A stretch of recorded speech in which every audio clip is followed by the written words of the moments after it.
Ford and GM have been promising affordable trucks for years, smaller, simpler, built for work. Then, Toyota's CEO stepped out and dropped a $7,000 key truck. Real production, real price, no gimmicks. And suddenly, all the excuses stopped making sense. Because this isn't about safety or demand. It's about what Detroit couldn't afford to give up. Toyota just nailed the exact kind of truck Ford and GM desperately wanted to build, but never did. And once you understand how Toyota pulled this off, it becomes clear why Ford and GM couldn't follow. Let's get into it. The $7,000 reveal that should not exist. Toyota's CEO stepped onto the stage and delivered a sentence that felt like a rupture in the logic of the modern truck market. He announced a $7,000 key truck, a declaration so unexpected that even veteran analysts questioned whether they had heard correctly. This was not a rumor, not a leak, and not a speculative future concept. It was a confirmed strategic reveal, issued with the calm certainty of a company that knew exactly what it was doing. The shock did not come from the truck itself, but from the fact that a major automaker had finally decided to challenge assumptions that had gone unchallenged for decades. For years, the narrative around trucks had hardened into something immovable. Bigger was better, heavier was safer, and affordability was a relic of the past. Yet, in a single announcement, Toyota signaled a complete rejection of that logic. It was a moment that reframed the industry, not by adding complexity, but by stripping everything down to an idea so bold that it appeared almost impossible. The room reacted first with silence, then with disbelief, and finally with the dawning awareness that this was not an experiment. It was a declaration of intent. As the announcement settled, a more unsettling question emerged. Why now? It signaled a deliberate break from familiar thinking, suggesting Toyota was prepared to question norms others accepted without hesitation. How a 60-year Japanese workhorse became a modern flashpoint. The answer begins with the identity of the vehicle at the heart of this storm. A compact workhorse known in Japan as the Hijet. For more than 6 decades, this machine evolved quietly, becoming a staple of factories, farms, delivery fleets, and municipal operations. It never sought headlines, yet it built a reputation for reliability so deeply rooted that many communities treated it as essential infrastructure. Its story was shaped not by luxury or spectacle, but by purpose. Each generation refined the same fundamental idea: maximum utility within minimum footprint.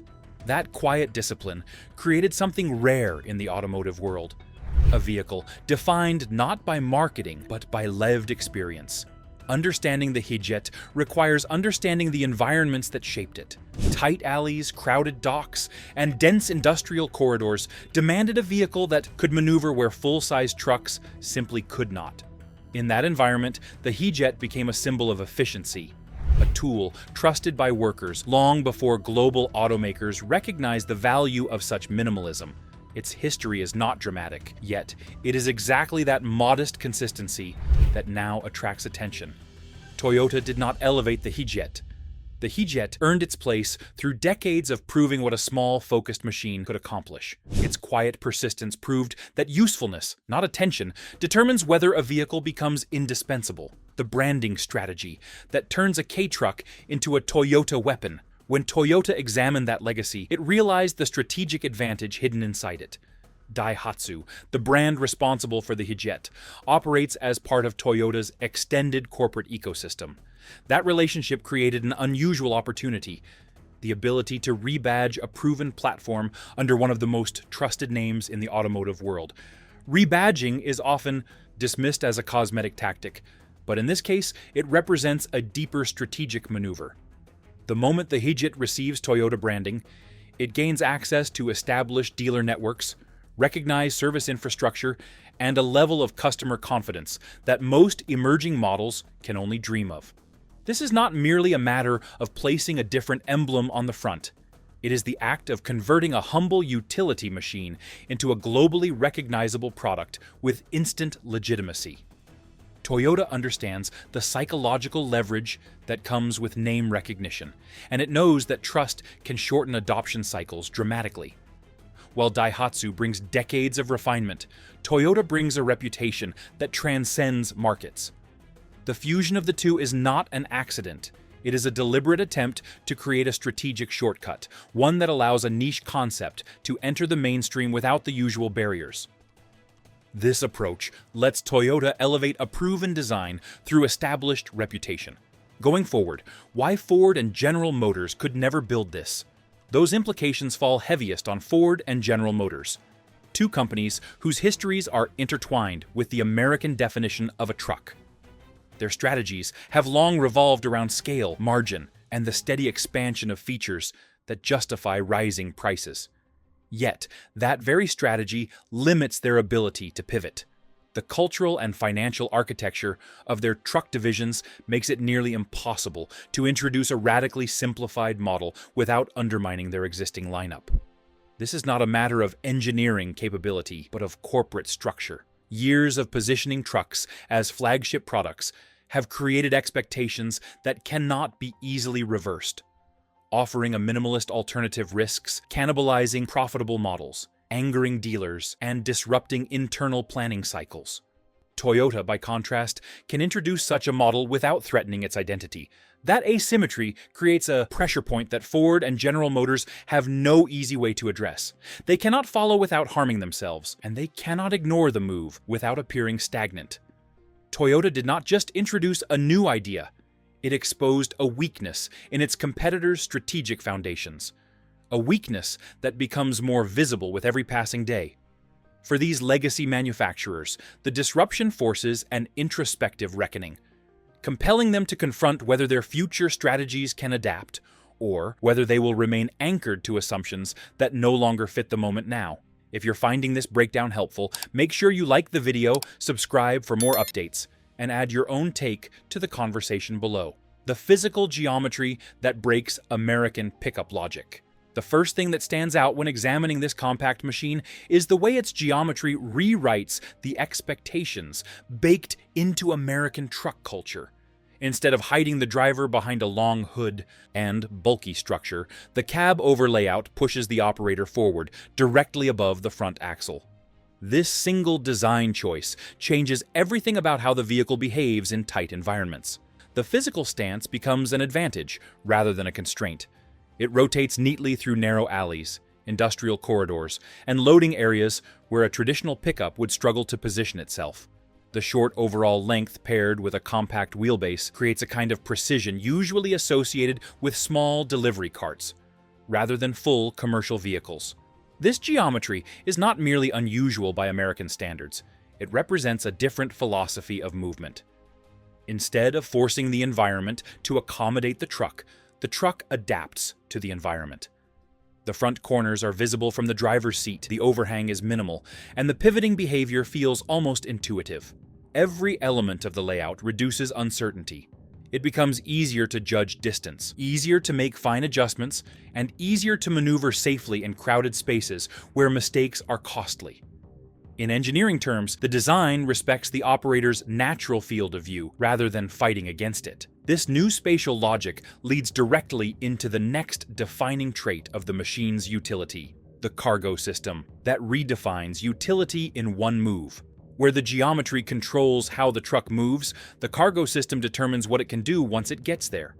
The structure is designed with a clarity rarely seen in modern commercial vehicles. Instead of locking the operator into a single loading method, the sides of the bed drop independently, transforming the rear section into an adaptable platform. Forklift operators can approach from multiple orientations, reducing time spent repositioning equipment.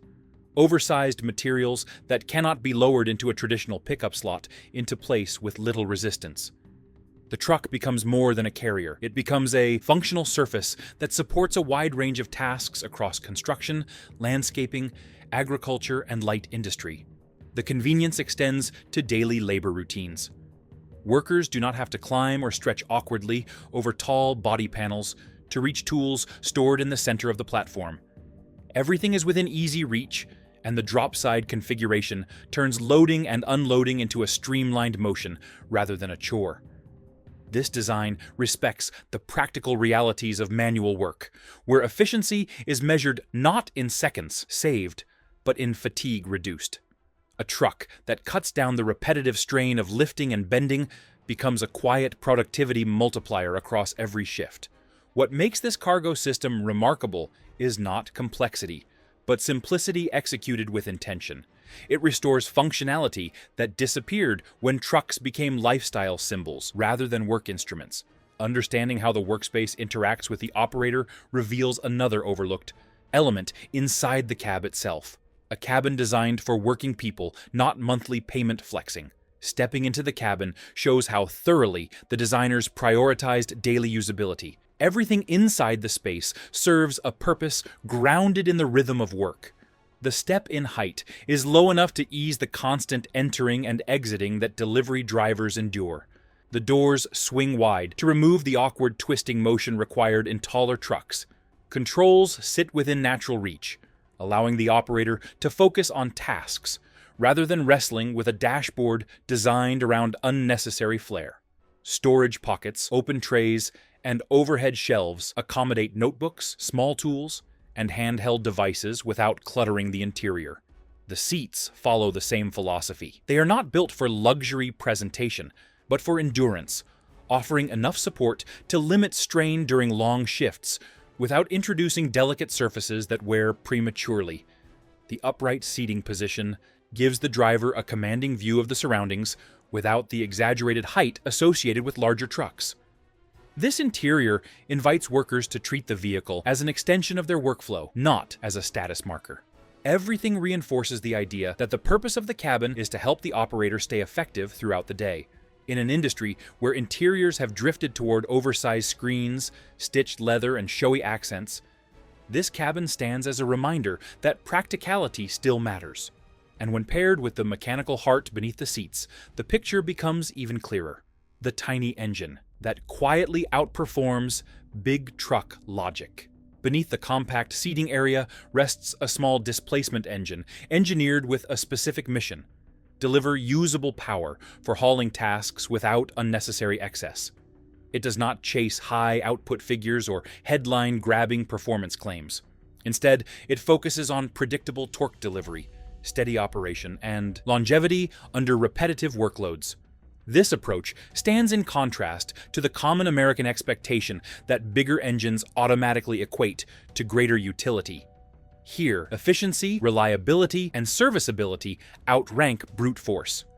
The engineering logic becomes most apparent in environments where constant stop-and-go activity quickly exposes the weaknesses of oversized powertrains. The compact engine reaches its effective range quickly, responds cleanly to throttle input, and maintains composure even in prolonged low-speed operation. It works with the transmission rather than against it, favoring controlled movement over aggressive bursts. Maintenance routines are straightforward, requiring fewer specialized procedures and reducing downtime for businesses that depend on consistent daily output. The philosophy resembles that of industrial machinery rather than passenger vehicles. Steady, predictable, and built to endure. This quiet capability challenges long-held assumptions about what a working truck must be. Instead of magnifying complexity, the powertrain strips it away, proving that thoughtful engineering can outperform sheer size.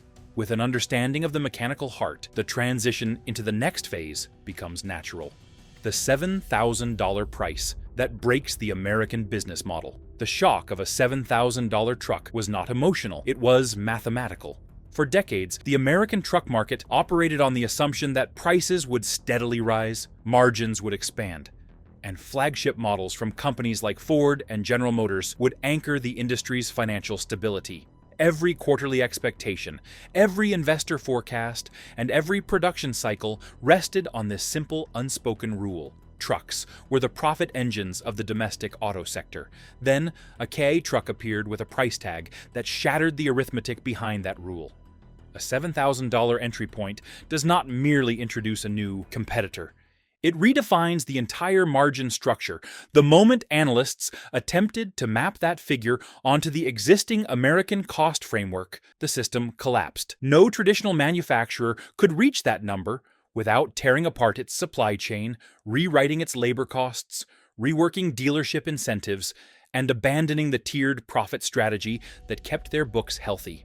This is why the price is not simply low, It is destabilizing. It forces executives to confront a future where the most lucrative corner of their portfolio can be undercut by a vehicle that operates on a completely different scale of expense.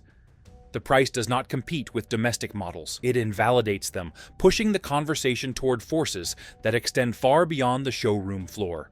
The political panic that hit Washington overnight. When the implications of that price reached Washington, the reaction was immediate and frantic. Lobbyists who normally move with deliberate calculation suddenly found themselves rushing between committee offices, warning lawmakers that an imported $7,000 commercial vehicle could trigger massive disruption in sectors they considered stable. The fear was not about the truck itself, but about the regulatory gaps it exposed. K-class vehicles occupy a strange gray zone in American policy, neither fully embraced nor explicitly rejected. The announcement forced political actors to confront questions they had avoided for years. The conversations shifted quickly from product classification to the possibility of import surges. Lawmakers wanted to know whether safety frameworks would apply, whether new standards were needed, and whether an influx of ultra-low-cost work vehicles would suppress domestic output in ways current laws were unprepared to manage. Lobbyists framed the situation as an economic defense issue, arguing that an unmanaged opening in this vehicle category could distort the balance of the market. The urgency came not from ideology, but from uncertainty. The policy landscape was never built to accommodate something so inexpensive, so compact, and so capable of slipping between established regulatory boundaries. The political panic set the stage for a broader social conflict that few in Washington had anticipated. If you want to stay ahead of what's coming next, make sure you subscribe. The changes rolling through this industry are moving fast, and the upcoming releases will reshape everything again. Subscribing is the easiest way to stay prepared for each development. The worker divide no one saw coming. While political forces argued over definitions and regulatory protections, a quieter and more emotional split emerged among workers. Factory employees, especially those connected to domestic truck plants, viewed the arrival of an ultra-cheap foreign model with unease. To them, the new competitor represented a threat to job stability. They feared that a drastic shift in market expectations might push production overseas or lead to reduced demand for the high-cost models built in American facilities. Their anxiety was rooted in history, shaped by past cycles where abrupt shifts in market behavior translated into layoffs and restructuring. Yet small business owners and independent contractors experienced the situation differently. For them, the idea of gaining access to a simple, affordable work vehicle felt like liberation. They had endured years of rising ownership costs, financing burdens, and long-term commitments tied to trucks priced like luxury equipment. A vehicle that offered basic functionality at a fraction of the price symbolized the return of economic sanity. While one group feared displacement, the other saw opportunity. The result was an unexpected cultural fissure running straight through the working class. This divide was not about ideology or allegiance. It was about how each group understood survival in a shifting economic landscape. And outside the United States, the situation was evolving even faster. The international shockwave China, Europe, and Southeast Asia pivot fast. The announcement that unsettled American boardrooms sent shockwaves abroad. In China, manufacturers that had already been experimenting with compact commercial platforms moved quickly to accelerate development. They saw a chance to challenge the global hierarchy by offering their own micro-utility vehicles, leveraging dense domestic supply chains and rapid prototyping capabilities. In Europe, regulators and city planners viewed the key style format as a potential answer to congestion and emissions targets, prompting renewed interest in compact professional fleets. The design philosophy aligned neatly with the growing push for urban efficiency. Southeast Asian markets reacted with a different intensity. Countries with rapidly expanding logistics sectors recognized that a truck of this scale could reshape last-mile delivery models. Local manufacturers began adjusting production priorities, anticipating a surge in demand for lightweight, adaptable commercial vehicles. The ripple effect reached beyond competition. It initiated a rethinking of how the global automotive system organizes itself around cost, scale, and utility. Even nations without established key-class industries began studying how such vehicles could integrate into their economic frameworks. The global pivot revealed that the announcement was not an isolated event. It was a signal, one that other nations interpreted as an opening to redefine their own commercial transport strategies. Toyota's long game why. This truck is a Trojan horse. Toyota's long-term strategy becomes clearer when the K-Truck is viewed not as a standalone product, but as an entry point into a much larger transformation of mobility and logistics.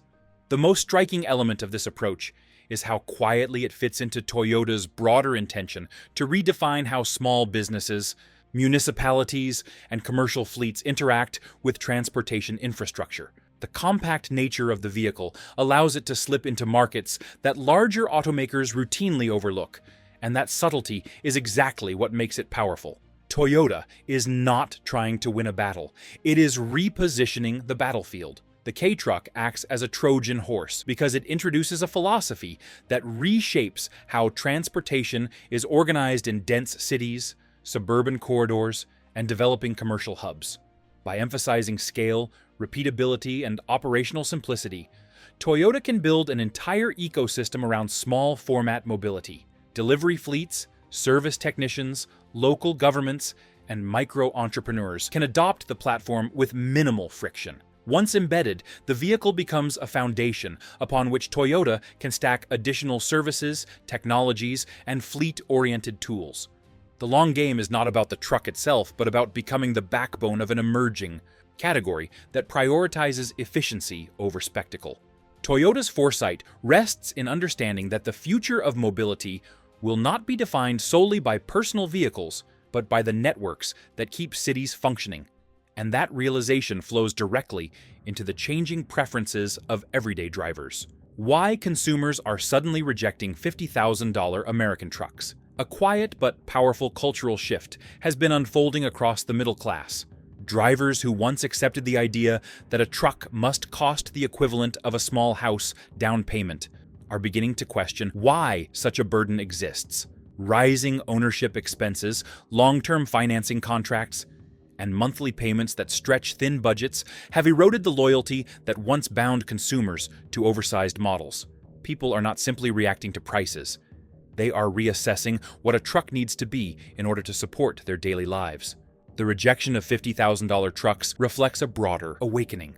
Consumers who used to see large vehicles as symbols of strength or success now see them as anchors that weigh down financial stability. The appeal of smaller, simpler machines grows stronger as households prioritize flexibility, lower risk, and practical capability. This shift is not driven by nostalgia. It is driven by a new understanding of value, one that favors reason over image. For many families, the idea of taking on a long and costly financing plan for a vehicle that often exceeds their actual needs no longer makes sense. This cultural movement reveals that the future of vehicle purchasing is not about aspiration. It is about returning control to the driver, and that shift has caught the attention of the financial world. What investors finally realized about Toyota's move. Investors watching the industry have begun to understand that Toyota's K-Truck is not a fringe experiment. It is a signal of where the global automotive market is heading. Wall Street analysts initially saw the announcement as a curiosity, but as they examined how the vehicle fits into Toyota's broader strategic patterns, they recognized a deeper transformation underway. Toyota is positioning itself to dominate the low-cost mobility segment, long before competitors realize the category's potential. Investors now view the K-Truck as the tip of a spear aimed at reshaping commercial and personal transportation landscapes. What startled the financial community was how seamlessly Toyota integrated this product into an existing framework of supply chains, fleet services, and global partnerships. The company did not need to build new infrastructure to support the initiative. It simply redirected its existing capabilities toward an underserved market. This efficiency appealed to analysts who value long-term stability over short-term hype. They saw a company playing a patient and calculated game, leveraging strengths that others ignored. The K-Truck represents a strategic foothold in a sector that is poised to expand rapidly as economic pressures push consumers toward practical alternatives. This newfound understanding among investors raises a larger and more troubling question for legacy automakers. They must now decide whether they can adapt in time. The existential question: can Ford or GM survive this shift? The emergence of a new mobility category forces a difficult conversation for established American automakers, such as Ford and General Motors. Their identities have long been anchored in the belief that larger trucks represent the core of the domestic automotive market.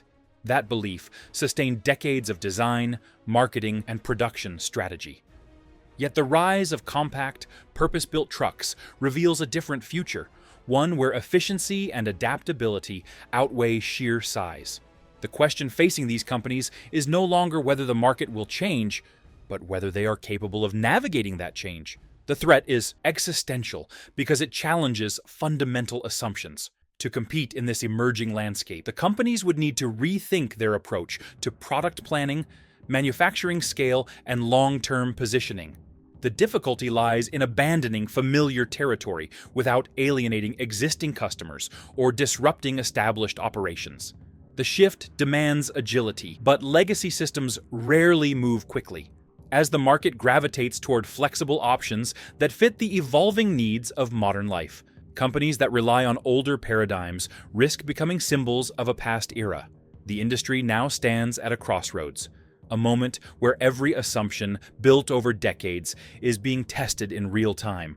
The coming years will determine whether these giants adapt with vision, courage, and genuine innovation, or whether they remain tethered to strategies that no longer align with consumer reality, financial pressure, or the rapidly shifting expectations shaping modern transportation culture and long-term mobility priorities across the entire market, in ways that will define their relevance for the future ahead.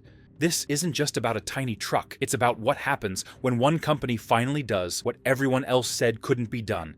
Toyota didn't just release a vehicle, they exposed a broken system. Now I want to hear from you. Would you actually buy a $7,000 work truck like this? Drop your take in the comments. If this breakdown helped, hit like, subscribe, and stay tuned, because this shift is just getting started.